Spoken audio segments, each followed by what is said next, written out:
কৃতলাস, দেবদত্ত, ধনঞ্জয়, এই পাঁচটা গ্রাস করে প্রাণায়াস সাহা, জ্ঞানায়াস সাহা, উদানায়াস সাহা এইভাবে বলা হয়। এগুলো আপনারা শিখে নেবেন গুরুর কাছে অথবা পুরোহিতের কাছে, অথবা নিত্যকর্মের বই ছোট্ট ছোট পাওয়া যায়।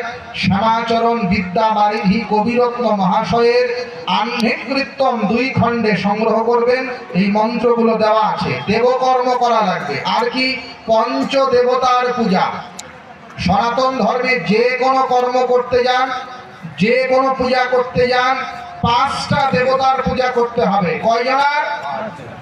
5 জন। এই পঞ্চদেবতা কে কে? প্রথম হলো গণেশ, দ্বিতীয় হলো সূর্য, তৃতীয় হলো বিষ্ণু, চতুর্থ হলো শিব, আর পঞ্চম হলো দুর্গা।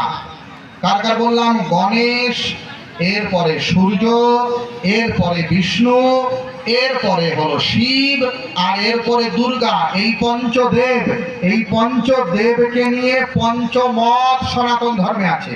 পঞ্চদেবতাকে নিয়ে পঞ্চমত। আমাদের বর্তমান সনাতন ধর্মের ঝগড়াঝাটি আমরা যারা করি, এ ওই মতকে নিন্দা করে, ও ওর মতকে নিন্দা করে, এগুলো করা যাবে না। আমাদের ধর্মে পঞ্চদেবতার উপাসনা আছে।